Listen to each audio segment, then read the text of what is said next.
Good morning, नमस्कार। मैं Rahul sir आज आप लोगों के लिए लेके आया हूँ क्लास 10th का सेकंड चैप्टर, जिसका नाम है साम्राज्यवाद एवं साम्यवाद। क्लास 10th का इस सेकंड चैप्टर में से बहुत सारे वीवीआई क्वेश्चन प्रत्येक बार पूछे जाते हैं और आगे भी पूछे जाएंगे। तो आप लोगों के लिए आज का क्लास कुछ इंपॉर्टेंट होने वाला है। आप लोग यदि इस क्लास को अच्छे से देखते हैं तो मेरा ये गारंटी है कि आप लोग को 95 प्लस इस क्लास से एसएसटी में जरूर आएंगे। आइए शुरू करते हैं इस क्लास को। आज हम लोग देखेंगे क्लास 10th के चैप्टर 2 का इतिहास, साम्राज्यवाद एवं साम्यवाद के बारे में। साम्राज्यवाद एवं साम्यवाद क्या कहता है? साम्राज्यवाद साम्राज्यवाद एवं साम्यवाद को सबसे पहले हम लोग समाजवाद से समझने की कोशिश करते हैं कि समाजवाद क्या क्या है और समाजवाद में क्या क्या चीजें हो रही है।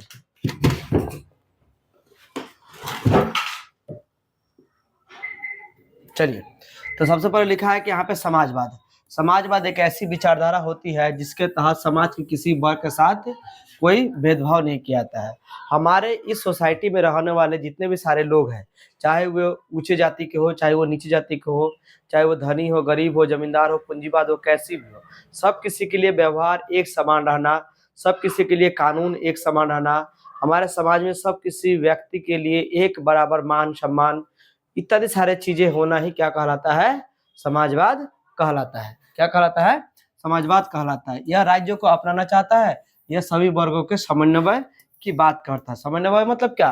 बराबर। जितने भी हमारे समाज में जितने भी वर्ग के लोग पाए जाते हैं, सभी वर्गों के बराबरता की बात करती है कि सभी लोग बराबर ढंग से इस धरती पर रहे, इस पृथ्वी पर रहे, हमारे समाज में रहे और सभी किसी का जीवन यापन बहुत अच्छे तरीके से हो एवं सभी लोग इस पृथ्वी पर रहते हुए, समाज में रहते हुए शिक्षा दीक्षा सारी सुविधाओं का सुख भी प्राप्त करे और खुद के जीवन को आगे बढ़ाए। वही लिखा है कि सभी वर्गों के समन्वय की बात भी करता है। समाजवाद शब्द का पहला प्रयोग 1827 ईस्वी में हुई थी। समाजवाद शब्द का पहला प्रयोग कब हुआ था? 1827 ईस्वी में। आज से लगभग 150 साल पहले। ठीक है, आज से लगभग 200 साल, लगभग आज से 200 साल पहले। 2000 कितना चल रहा है अभी? 2024 चल रहा है और यहाँ पर 1827, मानिए कि लगभग 2-3 साल का इधर उधर है, डिफरेंस है। तो आज से ठीक 200 साल पहले समाजवाद शब्द का प्रयोग किया गया था। यदि आपसे पूछा जाए कि समाजवाद शब्द का प्रयोग कब किया गया था, तो आप क्या बताइएगा? समाजवाद का शब्द का प्रयोग 1827 में, आज से 200 साल पहले समाजवाद शब्द का प्रयोग किया गया था। समाजवादी विचारधारा क्या कहती है? जिन व्यक्तियों के अंदर समाजवाद की भावना उत्पन्न होती है, जिन्होंने समाजवाद को आगे बढ़ाया, जो मजदूरी के बारे में सोचा करते थे, उन्हें समाजवादी कहा जाता है। समाजवादी मतलब जो समाज के परोपकार के लिए सोचे। समाजवादी मतलब जो समाज के परोपकार के लिए सोचे, गरीबों के उत्थान करे, ठीक है, और शिक्षा जिसके पास नहीं उसको शिक्षा देने का काम करे, जिसका भोजन नहीं है भोजन देने का काम करे, जिसके पास काम नहीं है काम देने का, ठीक है, कोशिश करे। और खुद अगर नहीं दे पाए तो दूसरे कहीं पर भी उनको सेट करवाना, उनके सारे सुख सुविधाओं से उनको परिचित करवाना या सारी सुख सुविधाएं देना भी क्या कहलाता है? एक प्रकार का समाजवाद कहलाता है। ये कोई पार्टिकुलर जो खास तौर पे कोई व्यक्ति होता है, वो लोग ही इस काम को करते हैं। वहीं लिखा है कि आगे बढ़ाया जाता है, जो मजदूरों के बारे में सोचा करते हैं उन्हें समाजवादी कहा जाता है, जिसमें मुख्य नाम Saint Simon, Robert Owen, Fourier, Karl Marx एवं एंगल्स इत्यादि। तो ऐसे कौन कौन से व्यक्ति थे हमारे समाज में? ठीक है, ये सबसे पहले ये सारी चीज विदेशों से शुरू हुआ। ठीक है, तो हमारे समाज में ऐसे कौन कौन से व्यक्ति थे जिन्होंने समाजवाद को बहुत ज्यादा बढ़ावा दिया? तो क्या नाम लिखा है? सेंट साइमन नाम के एक व्यक्ति थे। सेंट साइमन नाम के एक व्यक्ति थे, उस व्यक्ति ने समाजवाद को बढ़ावा दिया और समाजवाद के बारे में बहुत सारी चीज हम लोग को बताया भी और समाज को उत्थान करने के भी काम किए।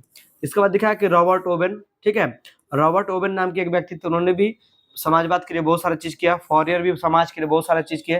कार्ल मार्क्स का तो बहुत बड़ा योगदान है, जिसे हम लोग भूल भी नहीं सकते हैं, कभी भी नहीं भूल सकते हैं। कार्ल मार्क्स का बहुत ही बड़ा योगदान है। इन्होंने पूंजीवादियों को कमजोर किया और पूंजीवादी को कमजोर करके, ठीक है, गरीबों को इन्होंने आगे लाया, एवं एंगल्स इत्यादि। लिखा है कि समाजवादी दो तरह के होते थे। समाजवादी कितने तरह के होते थे? समाजवादी दो तरह के होते थे। एक आरंभिक समाजवादी, एक क्या होता था? एक होता था आरंभिक समाजवादी। आरंभिक समाजवादी किसे कहते हैं? कार्ल मार्क्स से पहले के समाजवादी को आरंभिक समाजवादी कहा गया। एक व्यक्ति थे कार्ल मार्क्स, ठीक है। कार्ल मार्क्स इतने परोपकारी व्यक्ति थे जो समाज के लिए उन्होंने बहुत सारे उत्थान का काम किया। वो मजदूरों को, गरीबों को, जिसके पास शिक्षा नहीं उसको शिक्षा को, और आर्थिक तौर पे लोगों को मजबूत बनाने का काम करते थे। कौन? कार्ल मार्क्स, ठीक है। कार्ल मार्क्स का फोटो वगैरह सब देखेंगे, उनका डिटेल भी अभी कुछ देर में आ जाएगा। कार्ल मार्क्स के बारे में डिटेल भी हम लोग जानेंगे।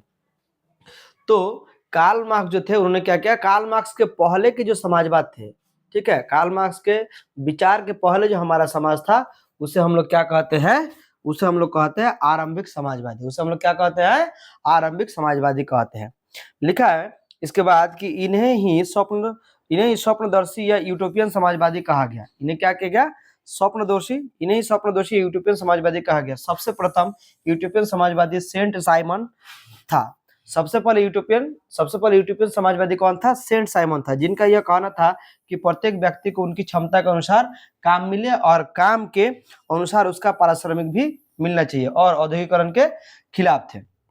सेंट साइमन क्या कहते थे कि हमारे संसार में, हमारे इस समाज में जो व्यक्ति जिस लायक है उसको उसी लायक क्या दिया जाए, उसको उसी लायक काम दिया जाए, ताकि वो व्यक्ति समाज में अपने हिसाब से काम करके पैसा रोजगार इनकम करके खुद के परिवार को भी चला सके और समाज को भी आगे बढ़ा सके। किसने कहा था ये, सेंट साइमन ने। कब, सबसे प्रथम यूटोपियन समाजवादी में, जिनका यह कहना था कि प्रत्येक व्यक्ति को उनकी क्षमता के अनुसार काम मिले और काम के अनुसार उसका पारिश्रमिक भी मिलना चाहिए। ये औद्योगिकरण के खिलाफ थे, औद्योगिकरण के खिलाफ थे। कौन औद्योगिकरण के खिलाफ थे, तो सेंट साइमन औद्योगिकरण के खिलाफ थे। ठीक है, औद्योगिकरण के खिलाफ कैसे थे, हमारे पृथ्वी पर बहुत सारे जगह पर सबसे पहले औद्योगिकरण शुरू हुआ। यूरोपीय कॉन्टिनेंट में औद्योगिकरण बहुत अधिक मात्रा में शुरू हुआ, और जब उद्योग के काम होने लगे तो वहां पर मजदूरों को दिन रात काम कराया जाता था, जिसका कोई टाइम फिक्स नहीं था, समय से ज्यादा काम कराया जाता था और मजदूरी भी कम दिया जाता था। ठीक है, इसीलिए उन्होंने क्या किया, औद्योगिकरण के खिलाफ थे। सेंट साइमन किसके खिलाफ थे, औद्योगिकरण के खिलाफ थे। कार्ल मार्क्स के बाद का समाज, अब देखते हैं 2 नंबर में कि कार्ल मार्क्स के बाद का समाजवाद कैसा था। कार्ल मार्क्स के बाद का समाजवाद कह रहा है कि 2 नंबर में समाजवाद 2 प्रकार के होते हैं, एक आरंभिक समाजवाद और एक कार्ल मार्क्स के बाद का समाजवाद। तो 2 नंबर को देखिए, फैक्ट्री के मालिकों ने मजदूरों पर कैसे कैसे अत्याचार किए। जो फैक्ट्री, देखिए यहाँ पर मजदूर आपको काम करते हुए दिख जाएंगे। एक महिला है, बताइए, ये महिला अपनी पीठ पर एक बच्चे को रख के और फिर यह क्या कर रही है, मजदूरी कर रही है, ईटा पत्थर जो भी तोड़ने का काम कर रही है। बताइए कितना ज्यादा मेहनत का काम था पहले, और मेहनत के काम के साथ साथ ये महिलाएं कितनी अधिक मेहनत भी करती है। ठीक है, महिलाओं के जैसा त्याग इस पृथ्वी पर कहीं पर नहीं है। ठीक है, महिलाएं अपने जीवन में बहुत सारे चीजों को त्याग करती है, बहुत सारी चीजों को त्याग करती है। इतना सारा त्याग पुरुषों में कभी नहीं हो सकते है। ठीक है ना, जब कोई पुरुष यदि घर पर ना रहे, सिर्फ महिलाओं को यदि परिवार चलाना हो, तो महिलाएं परिवार चला के फिर काम पर भी जाती है और काम करके भी फिर परिवार भी चलाती है। अच्छा, हम लोग क्या जानते हैं कि महिलाएं काम पर गई है और फिर काम से छुट्टी होने के बाद घर पर आई है, ये गलत बात है। महिलाएं जहाँ कहीं भी अगर कहीं पर काम करती है तो सबसे पहले काम पर जाती है, और जब छुट्टी हो जाता है तो रिटर्न आकर भी काम पर ही आती है। कैसे रिटर्न आकर काम पर आती है, घर पे आके खाना पीना बनाना, बच्चों को ध्यान रखना। क्या एक पुरुष ऐसा करता है, कभी नहीं करता है। एक पुरुष का क्या काम होता है कि दिन भर वो ऑफिस में गया, मजदूरी करने कहीं पर भी गया, तो दिन भर वो काम पर गया और जैसे ही घर पर आया तो बेड में या कहीं पर सो के आराम करने लगा। घर पे महिलाएं जो है खाना पीना बना रही है। लेकिन पुरुषों के साथ ऐसा नहीं है, महिलाएं सच में बहुत ज्यादा त्यागशील होती है। ठीक है, देखिए यहाँ पर देखिए मजदूर कैसे यहाँ पर बहुत सारा मेहनत कर रहे हैं। इसके बाद यहाँ पे टोकरी वगैरह है, इसमें से ढो ढो के लेके जा रहे हैं। मजदूरों को मजदूरी कम देते थे। ठीक है, फैक्ट्री के जो मालिक होते थे वो क्या करते थे, मजदूरों को मजदूरी कम देते थे। मजदूरों को जब मजदूरी ही कम मिलेगा तो कोई काम करना पसंद नहीं करेगा। समय से ज्यादा घंटे काम लेते थे। मैंने अभी बताया कुछ देर पहले कि पहले औद्योगिकरण जो होता था या मजदूरों को जो काम कराया जाता था, जितना समय होता था, एक टाइम लिमिट होना चाहिए कि इतना घंटा किसी को काम कराया जाएगा, लेकिन उससे भी ज्यादा टाइम मजदूरों से काम कराया जाता था। ठीक है, इसके बाद देखिए मजदूरों के काम करने के लिए स्थिति बिल्कुल अच्छी नहीं थी। मजदूर जहाँ पर काम करते थे उनके लिए स्थिति बिल्कुल भी अच्छे नहीं थे। उनके साथ दुर्व्यवहार किया जाता था। ठीक है, उनके साथ दुर्व्यवहार किया जाता था, खाना पीना भी उतना अच्छा से नहीं दिया जाता था। इसके बाद सैलरी का तो कोई ठिकाना नहीं था, पैसा कभी कम कभी ज्यादा, और काम से कम सैलरी, सैलरी से ज्यादा काम, इत्यादि सारे चीजों का प्रॉब्लम किसको था, मजदूरों के साथ था। देखिए यहाँ पर आए रॉबर्ट ओवन क्या कहते हैं। रॉबर्ट ओवन कह रहे हैं कि इंग्लैंड में समाजवाद का जनक ब्रिटिश उद्योगपति रॉबर्ट ओवन को ही कहा जाता है। कहाँ पर, इंग्लैंड में। ठीक है। ब्रिटेन में समाजवाद का जनक किसे कहा जाता है? ब्रिटिश उद्योगपति रॉबर्ट ओवेन को कहा जाता है। रॉबर्ट ओवेन एक ऐसे व्यक्ति थे जिन्होंने ब्रिटेन में समाजवाद का क्या किए, समाजवाद का जनक कहा जाने लगा, और उन्होंने एक समाज में रहते हुए लोगों के लिए बहुत सारे परोपकारी काम किए। इनका ऐसा मानना था कि औद्योगिकरण व्यवस्था के फलस्वरूप जो कारखाना का जन्म हुआ है उसे श्रमिकों का शोषण किया जा रहा है। ठीक है। कल कारखाने, जितने भी सारे कल कारखाने खुले, सभी कल कारखानों में क्या किया जाने लगा, सभी कल कारखानों में मजदूरों से काम ज्यादा कराया जाने लगा और उन लोगों को सैलरी कम दिया जाता। अतः श्रमिकों को शोषण से बचाने के लिए इन्होंने स्कॉटलैंड के न्यू लुनार्क नामक जगह पर आदर्श कारखाना की स्थापना की।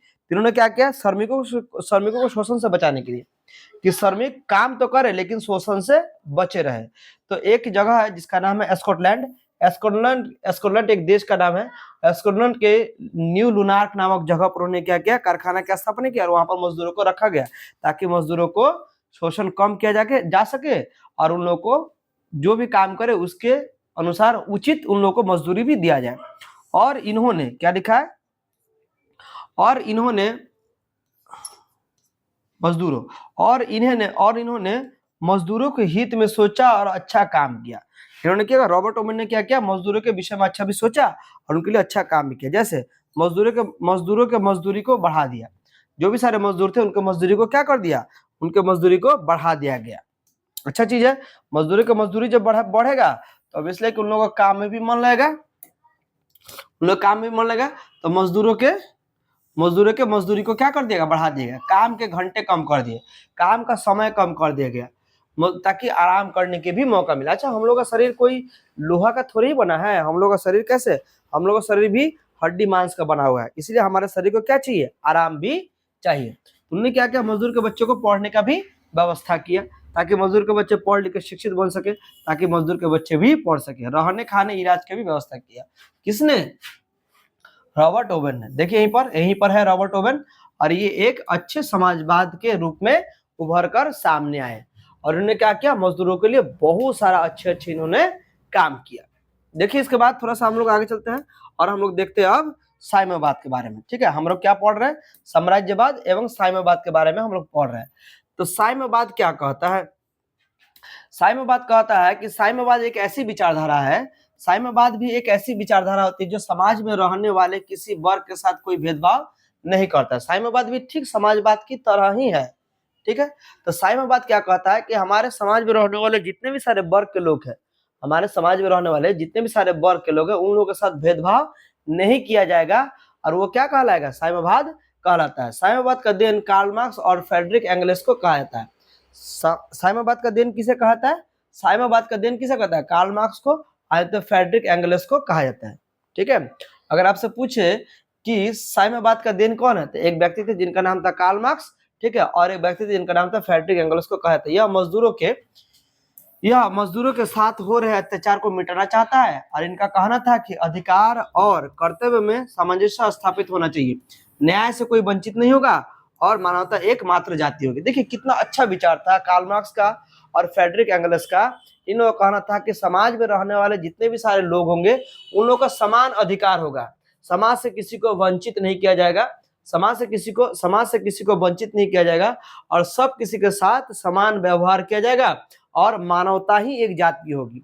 आज हम लोग अपने समाज में रहते हुए विभिन्न किस्म के, हजारों किस्म के जाति वर्ग में हम लोग बढ़ चुके हैं, हजारों किस्म के जाति वर्ग में बढ़ चुके हैं, लेकिन कार्ल मार्क्स का ये कहना है कि हम लोग जिस समाज में रह रहे हैं उस समाज में सिर्फ मानवता ही एक जाति होगी, मानवता ही एक जाति होगी। यानी इंसान इंसान के लिए जिएगा, इंसान इंसान को मदद करेगा, ठीक है, और एक दूसरे के साथ हाथ बटा के एक दूसरे के साथ मिलजुल कर ही समाज को आगे बढ़ाएगा।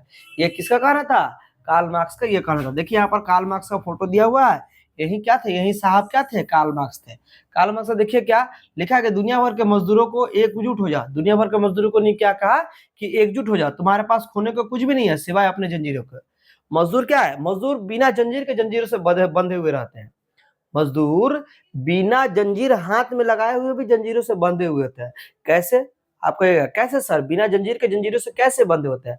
अच्छा भाई ये बताइए, जो गरीबी में इंसान होगा उसको तो पेट में भूख है, भोजन चाहिए, और जब उसको भोजन चाहिए तो भोजन इकट्ठा करने के लिए वो छोटी छोटी काम करने के लिए भी तैयार रहेगा।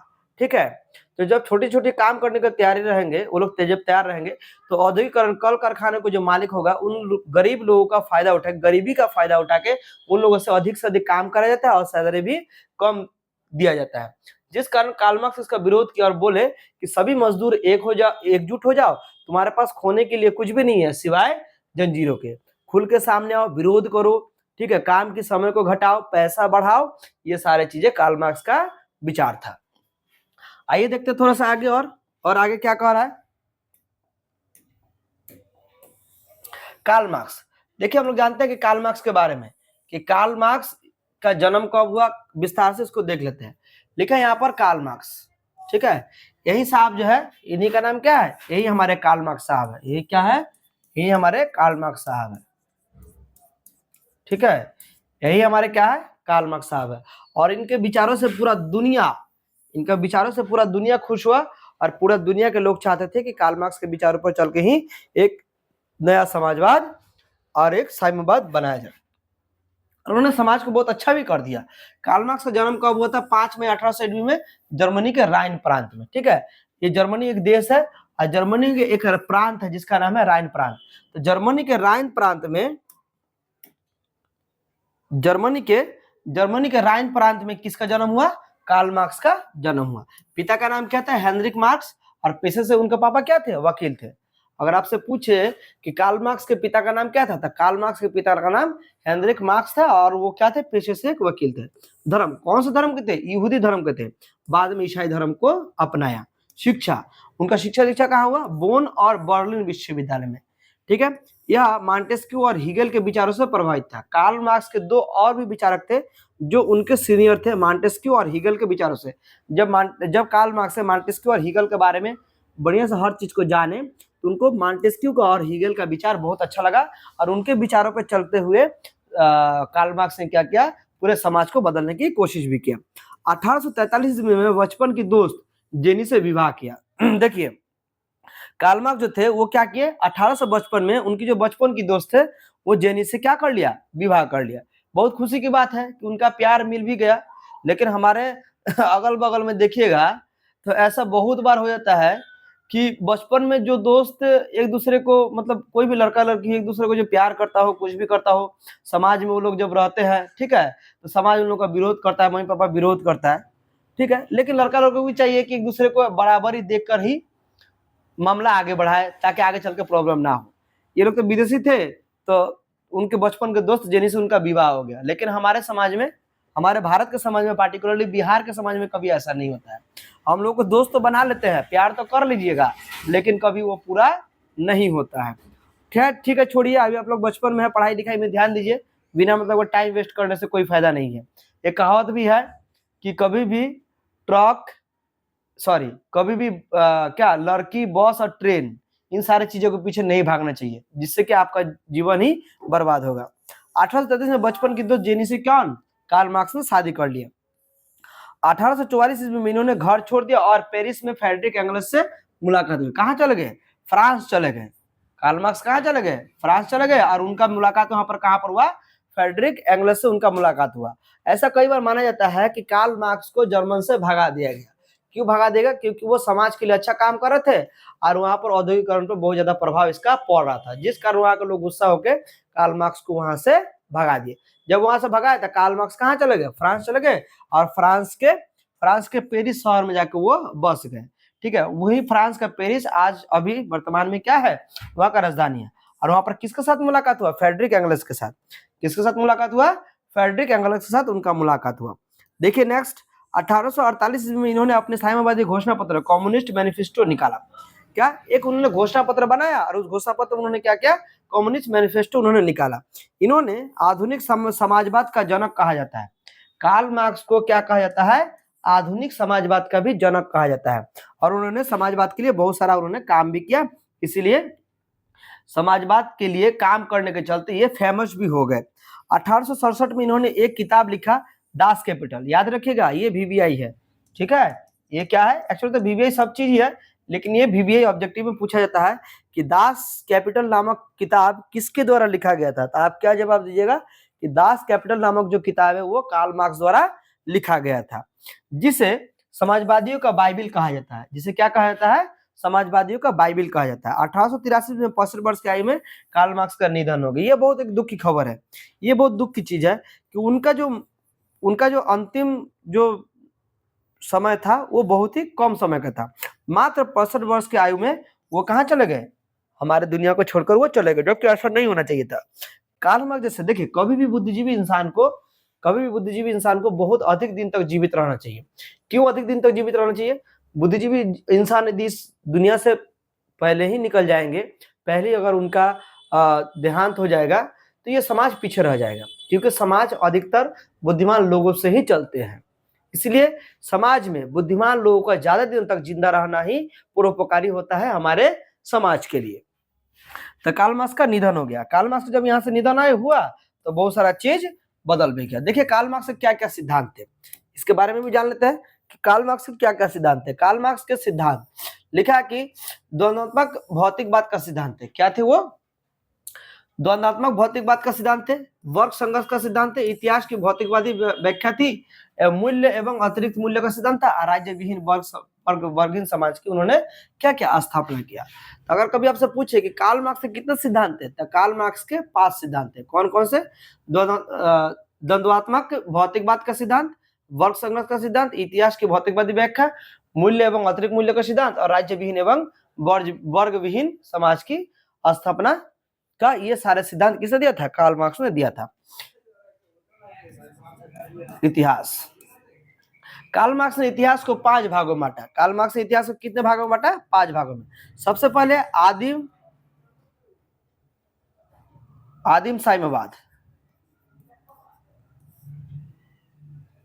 साम्यवादी, ठीक है।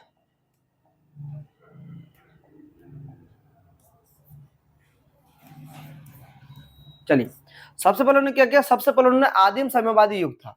क्या युग था? सबसे पहले आदिम साम्यवादी युग था, ठीक है। इसके बाद देखिए दासता युग, सामंती युग, पूंजीवादी युग, समाजवादी युग और साथ ही कार्ल मार्क्स ने यह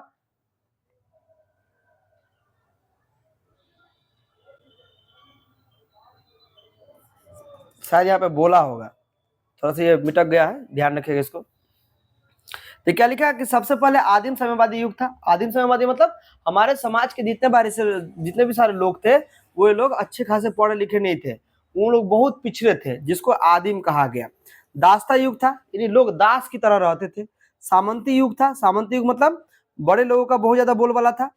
क्या था? बड़े लोगों का, उच्च जाति का, पूंजीवादी लोगों का बहुत ज्यादा बोलबाला था, ठीक है। उच्च जाति का बहुत ज्यादा बोलबाला था। पूंजीवादी युग था, लोग उस समय पैसा जिसके पास रहता था उन लोगों का समाज में बहुत ज्यादा बोलबाला चलता था। आज भी ऐसी बात नहीं कि आज ये चीज खत्म हो गया, आज भी समाज में जिसके पास पैसा अधिक रहता है उसका बोलबाला आज भी चलता है। समाजवादी युग था, कैसा युग था? एक समाजवादी युग भी था। और साथ ही कार्ल मार्क्स ने यह बोला कि एक छठा युग भी, कार्ल मार्क्स ने क्या बोला? कार्ल मार्क्स ने यह भी बोला कि एक छठा युग आएगा जो वर्गविहीन युग आएगा, जिसे मजदूर लोग लेकर आएंगे। वर्गविहीन मतलब क्या? हमारे समाज अलग अलग वर्गों में बढ़ जाएंगे, ठीक है। हमारा समाज क्या होगा? अलग अलग वर्गों में भी हमारा समाज बट जाएगा। तो वही साथ ही कार्ल मार्क्स ने क्या कहा कि कार्ल मार्क्स ने यह बोला कि एक छठा युग भी आएगा जो वर्गविहीन होगा, यानी हमारा समाज में सभी लोग अलग अलग जाति में भी बट जाएंगे। यहीं से दुख दर्द स्टार्ट होता है, जहां पर जाति बटा वहीं पर सारा दुख दर्द स्टार्ट हो जाता है। इसीलिए हम लोग को ये चाहिए कि समाज में मानवता ही एक जात होना चाहिए, ना कि कोई धर्म, रिलीजन, ठीक है। मानवता एक जात होने से ये फायदा होता है कि सब कोई एक साथ डेवलप करते हैं। लिखा है 1 मई 1890 ईस्वी को मजदूरों ने अमेरिका में हड़ताल किया। 1 मई 1890 ईस्वी को मजदूरों ने क्या किया? अमेरिका में हड़ताल किया और मजदूर दिवस मनाया। और आज भी इस दिन को हम मजदूर दिवस के रूप में मनाते हैं। अगर पूछा जाए कि अमेरिका में मजदूर दिवस के लिए कब हड़ताल किया गया था, तो आप क्या जवाब दीजिएगा?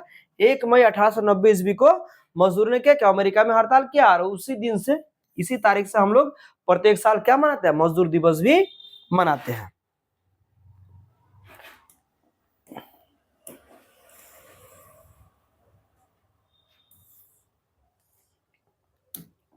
चलिए अब थोड़ा सा देखते हैं हम लोग नेक्स्ट क्या लिखा है। यूटोपियन समाजवादियों के विचारों, यहां पर होगा विचारों, ठीक है।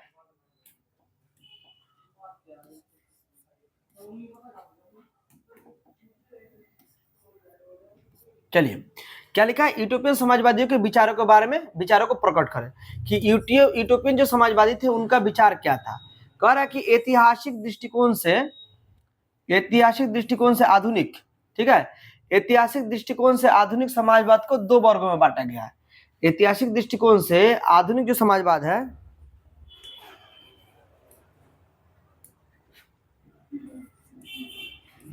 चलिए ऐतिहासिक दृष्टिकोण से आधुनिक समाजवाद को कितने वर्गों में बांटा गया, ऐतिहासिक दृष्टिकोण से आधुनिक समाजवाद को दो वर्गों में बांटा गया। ठीक है, मार्क्स से पहले समाजवाद को यूटोपियन समाजवाद कहा जाता है। ठीक है, कार्ल मार्क्स जब समाजवाद की स्थापना किए तो उससे पहले समाजवाद को क्या कहा जाता है, यूटोपियन समाजवाद कहा जाता है। मार्क्स के बाद समाजवाद को वैज्ञानिक, ठीक है, कार्ल मार्क्स के बाद समाजवाद को वैज्ञानिक समाजवाद भी कहा जाता है। ध्यान रखिएगा, अगर आपसे पूछे कि कार्ल मार्क्स के बाद समाजवाद को क्या कहा जाता है, तो कार्ल मार्क्स के बाद समाजवाद को वैज्ञानिक समाजवाद भी कहा जाता है। अधिकतम यूटोपियन, ठीक है, अधिकतम यूटोपियन विचारक कहाँ के थे, फ्रांसीसी थे। अधिकतम यूटोपियन विचारक कहाँ थे, अधिकतम यूटोपियन जो विचारक थे वो कहाँ के थे, फ्रांसीसी थे, फ्रांस के रहने वाले थे।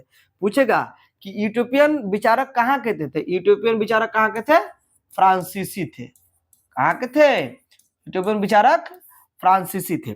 प्रमुख विचारक, देखिए प्रमुख विचारक क्या क्या है, सेंट साइमन, इन्होंने समाजवादी, लिखा है कि सेंट साइमन इन्होंने समाजवादी विचारधारा को काफी आगे बढ़ाने का काम किया। क्या लिखा है कि सेंट साइमन इन्होंने समाजवादी विचारधारा को, इन्होंने क्या किया, इन्होंने समाजवादी विचारधारा को काफी आगे बढ़ाने का काम किया। इनका मानना था कि राज्य एवं समाज को इस तरह संगठित किया जाना चाहिए, इस तरह संगठित